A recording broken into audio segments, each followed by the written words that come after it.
नमस्कार, आप देख रहे हैं जी न्यूज। आपके साथ मैं हूं चंदन सिंह। यूपी का सियासी रण तेज हो गया है। आज से यूपी चुनाव में पहले चरण के लिए नामांकन शुरू हो रहा है। स्वामी प्रसाद मौर्य आज ही समाजवादी पार्टी में शामिल होने जा रहे हैं।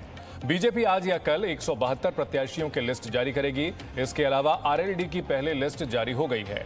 29 प्रत्याशियों का ऐलान कर दिया गया है। तो यूपी का सियासी रण, जिसमें लगातार गतिविधियां जारी हैं, नामांकन शुरू हो रहा है और इससे पहले दल बदल का सिलसिला चल रहा है। बीजेपी के बागी स्वामी प्रसाद मौर्य समाजवादी पार्टी में जा सकते हैं।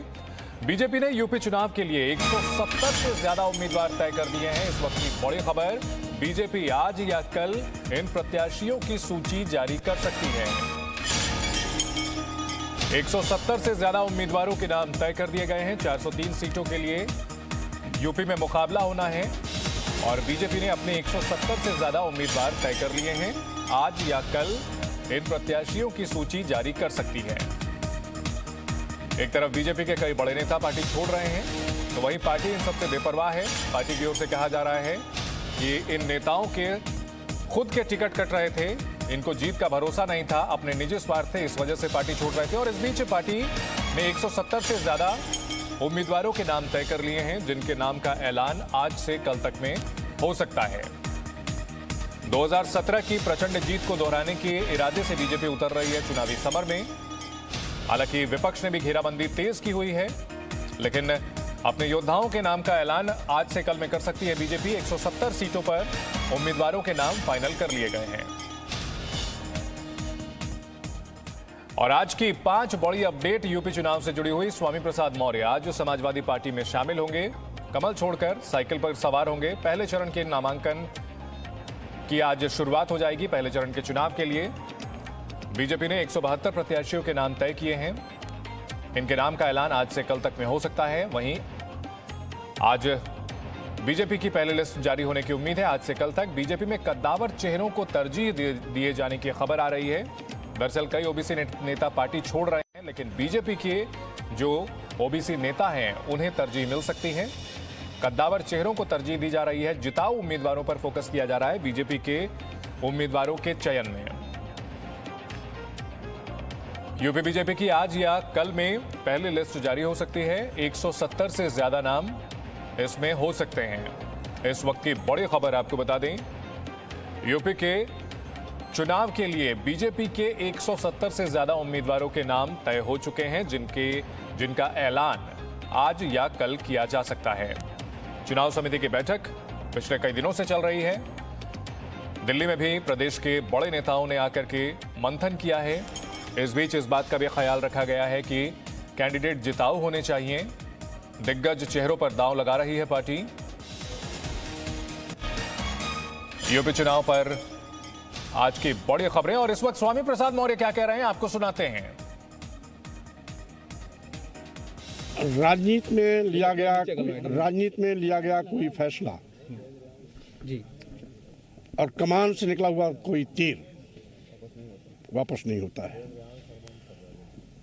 और मनाने वाले लोग समय पर सजग सावधान रहते, समस्याओं को दूर करते और साथ ही साथ उत्तर प्रदेश के जनता के हितों की रक्षा करने में सफल होते, तो शायद आज इतना बड़ा झटका भारतीय जनता पार्टी को नहीं लगता। कब ज्वाइन कर रहे हैं सर समाजवादी पार्टी? 14 जनवरी को। कितने लोग, मंत्री, विधायक, नेता कितने रहेंगे सर?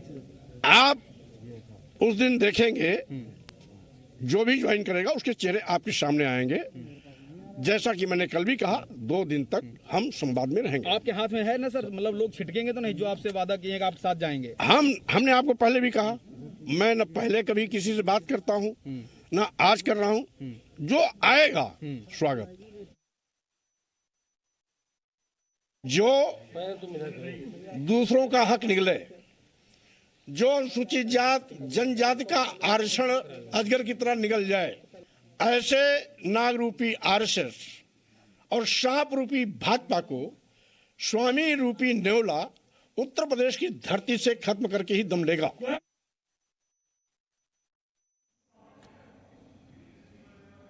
वहीं यूपी सरकार से पिछले 3 दिन में 3 मंत्रियों ने इस्तीफा दे दिया है, लेकिन बीजेपी 2022 में शानदार विजय का दावा कर रही है। वहीं मंत्री पद से इस्तीफा देने वाले स्वामी प्रसाद मौर्य ने कहा कि बीजेपी को करारा जवाब मिलेगा। आदरणीय मुख्यमंत्री योगी जी सहित पूरी केंद्रीय चुनाव समिति मौजूद रही और आज की इस बैठक के माध्यम से जो 172 सीटों को लेकर चर्चा हुई बहुत सार्थक हुई और भारतीय जनता पार्टी शानदार विजय, जैसी विजय हमने 2017 में प्राप्त की थी उससे भी शानदार विजय हम 2022 में प्राप्त करेंगे। भारतीय जनता पार्टी की एक एक शरारत का, एक एक साजिश और षड्यंत्र का मैं ऐसा करारा जवाब दूंगा कि इनको छठी का दूध याद आएगा कि किसी से मेरा पाला पड़ा हुआ। यूपी के मंत्री कौशल किशोर ने कहा कि पार्टी छोड़ने से फर्क नहीं पड़ता है। वहीं कांग्रेस का कहना है कि लोग स्वार्थवश पार्टी छोड़ रहे हैं। वो लोग ही छोड़ के जा रहे हैं और जो लोग छोड़ के जा रहे हैं वो जहाँ से चुनाव जीते हैं वहाँ पर उनकी रेपुटेशन ठीक नहीं है। वहाँ का जो सर्वे आया उस सर्वे में जो है उनकी चुनावी हार निश्चित थी और पार्टी इस पे कहती थी सीट बदलने के लिए या आप दूसरी जगह से लड़ जाएं, या उनके जो सपोर्टर लोग भी ऐसे जो कुछ विधायक रहे हैं जो लोग अपनी सीट नहीं बचा पा रहे थे क्योंकि जनता ने उनको नकार दिया था। जब सरकार में वो रहे, मंत्री के पद पे रहे या विधायक रहे, ऐसे जो लोग भी रहे जिन्होंने काम नहीं किया तो जनता ने उनको नकारना शुरू कर दिया। तो उनको पता था कि हमारा टिकट बदल लेगा, यहाँ टिकट कटेगा, तो ऐसे में वो छोड़ करके भाग खड़े हुए और इससे जो है कोई प्रभाव नहीं पड़ना। जब चुनाव आता है तो एक पार्टी से दूसरी पार्टी में आना जाना ये एक आम बात रहती है। किसी को टिकट ना मिलने का अंदेशा रहता है, किसी को टिकट नहीं मिली, टिकट कट गया तो वो जहाँ पर उनका दाव लगे टिकट मिले वहाँ चले जाते हैं। ये असामान्य है।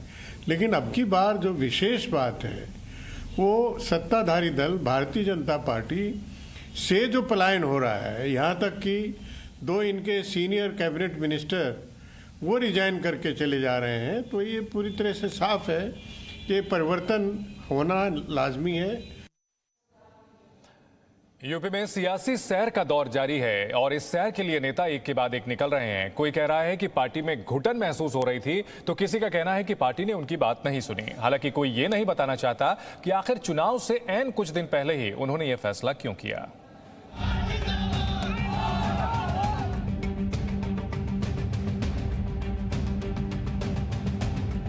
ये सियासी सैर का सीजन है और इस सियासी सैर के सीजन में कई ऐसे सैरबाज दिखाई पड़ेंगे।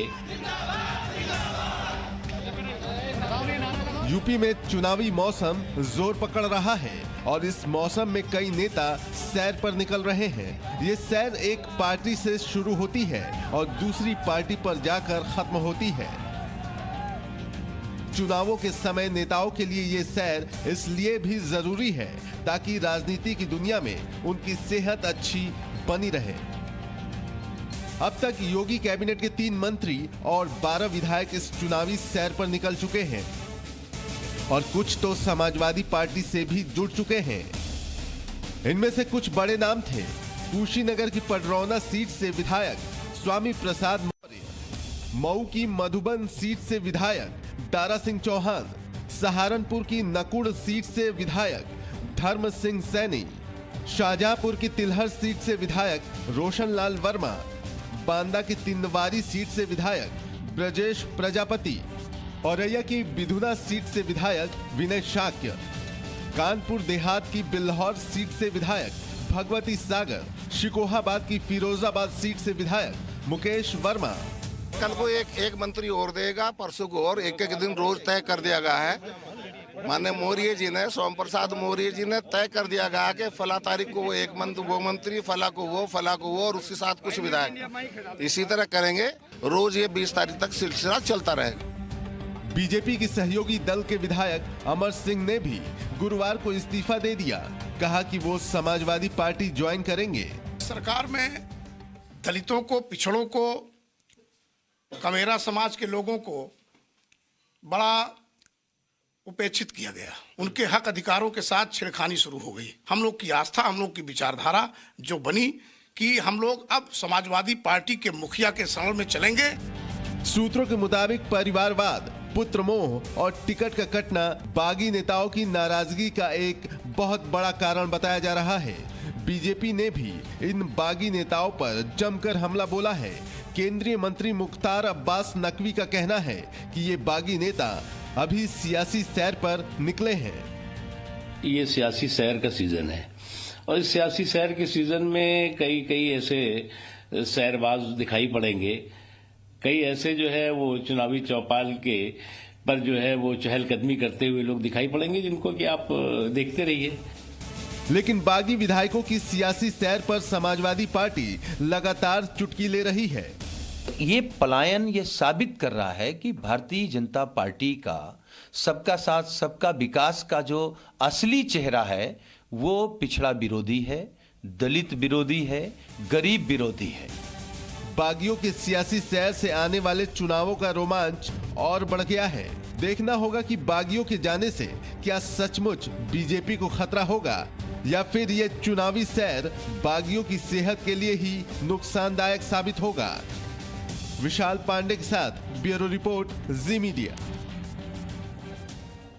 हमारे दो सहयोगी हमारे साथ जुड़ चुके हैं, रवि त्रिपाठी और विशाल पांडे हमारे साथ लखनऊ से हैं। विशाल, अगर आज की बात की जाए तो सबकी नजर इस पर टिकी हुई है, स्वामी प्रसाद मौर्य और उनके साथ कितने और नेता समाजवादी पार्टी में जा सकते हैं, क्या कार्यक्रम है, क्या जानकारी मिल रही है? देखिए चंदन, अब से थोड़ी देर बाद स्वामी प्रसाद मौर्य समाजवादी पार्टी के कार्यालय पर पहुंचेंगे। दोपहर 12 बजे के आसपास स्वामी प्रसाद मौर्य अखिलेश यादव की मौजूदगी में अपने समर्थकों के साथ समाजवादी पार्टी में शामिल होंगे। हमें जो जानकारी मिल रही है उसके मुताबिक स्वामी प्रसाद मौर्य के साथ 10 विधायक मौजूद रह सकते हैं। बाकी इंतजार करना होगा, क्योंकि 3 दिन में 3 मंत्रियों के इस्तीफे हुए हैं, दारा सिंह चौहान, धर्म सिंह सैनी और स्वामी प्रसाद मौर्य। क्या आज भी कोई इनके कैंप में शामिल है, इसके लिए थोड़ा इंतजार करना होगा। लेकिन फिलहाल अगर देखा जाए तो ये 3 नेता ही बीएसपी छोड़कर बीजेपी में शामिल हुए थे 2017 में, और बीजेपी ने इनको मंत्री बनाया था, चुनाव जीते थे, और अब 2022 के चुनाव से पहले बीजेपी छोड़कर सपा में शामिल होने जा रहे हैं। तो कहीं ना कहीं जो ओबीसी पॉलिटिक्स उत्तर प्रदेश में चल रही है उसी की रणनीति के तहत अखिलेश यादव इन तीनों नेताओं को समाजवादी पार्टी में शामिल करा रहे हैं। अब देखना यह होगा कि जब लिस्ट पहली आती है बीजेपी की और समाजवादी पार्टी की, तब क्या कुछ और नई तस्वीर सामने आती है। चंदन जी, रवि, लिस्ट को लेकर काफी चर्चाएं हो रही हैं और इस बीच आज से पहले चरण के लिए नामांकन भी शुरू हो रहा है। लिस्ट को लेकर कोई अपडेट, किन नेताओं को तरजीह मिल सकती है, क्या कुछ समीकरण हो सकते हैं? नहीं, देखिए, जो बीजेपी की जो लिस्ट है उसको लेकर ज़्यादा चर्चा हो रही है, क्योंकि 170 के नाम आसपास नाम डिक्लेयर होने वाले हैं और ये माना जा रहा है कि आज शाम भी हो सकता है और कल सुबह भी हो सकता है, क्योंकि आज से नामांकन का प्रोसेस शुरू हो गया पहले फेज के लिए खास तौर पे। तो आज लगभग देखिए 11 जिलों के लिए और 58 सीट पर नामांकन होना है। तो ऐसी स्थिति में बीजेपी चाहेगी कि आज शाम या कल सुबह तक पहली लिस्ट जारी कर दी जाए। हालांकि 24 तारीख तक समय है, 21 तारीख तक नामांकन करने का समय है, 24 तक वापसी का समय है और 27 तक आपको एक तरह से कहा जाए डिक्लेयर सारा चीज़ होगा। तो इसलिए समय है, अभी बीजेपी के पास समय की कोई कमी नहीं है।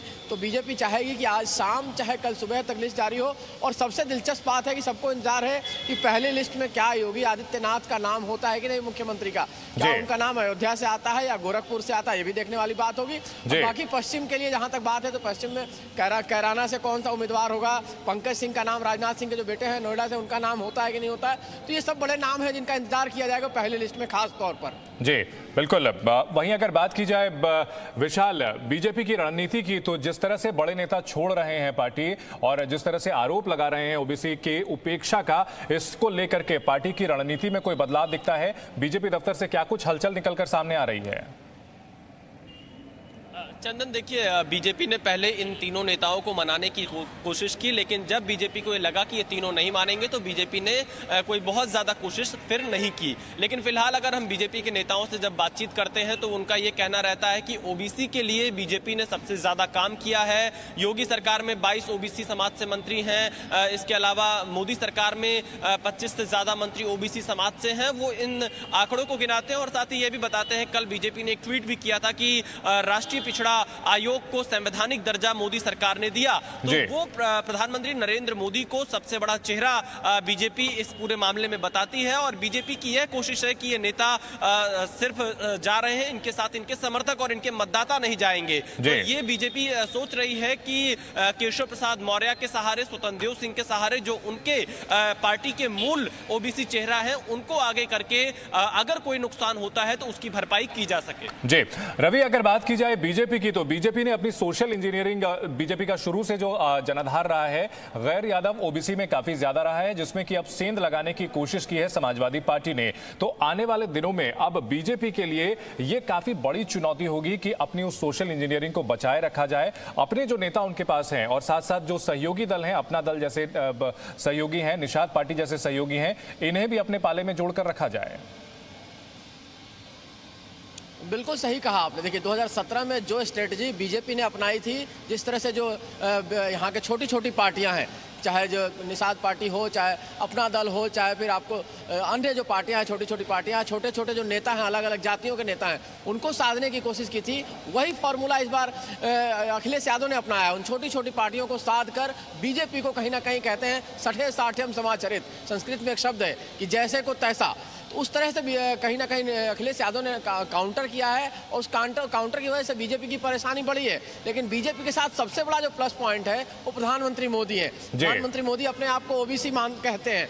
ओबीसी चेहरा के नाम पर प्रधानमंत्री मोदी से बड़ा चेहरा कोई नहीं हो सकता है। गरीबों के नेता वो माने जाते हैं, दलितों के नेता वो माने जाते हैं, और साथ ही साथ धर्मेंद्र प्रधान, जिनको प्रभारी बनाया गया है उत्तर प्रदेश का, मंत्री है, वो भी ओबीसी है। बीजेपी लगातार ये कार्ड पहले से खेलती आई है, तो बीजेपी के पास जो प्रधानमंत्री जैसा चेहरा है, तो इसलिए वो मान के चलते हैं कि उनको बहुत ज्यादा दिक्कत बिल्कुल तो नहीं होने वाली। प्रधानमंत्री का ओबीसी चेहरा, साथ ही ओबीसी के लिए किए गए काम के सहारे बीजेपी को उम्मीद है कि इन नेताओं के जाने का डैमेज कंट्रोल वो कर लेगी। आप दोनों का बहुत शुक्रिया इस बड़ी खबर पर। Presenting B News app available on Google Play and App Store. Download it now.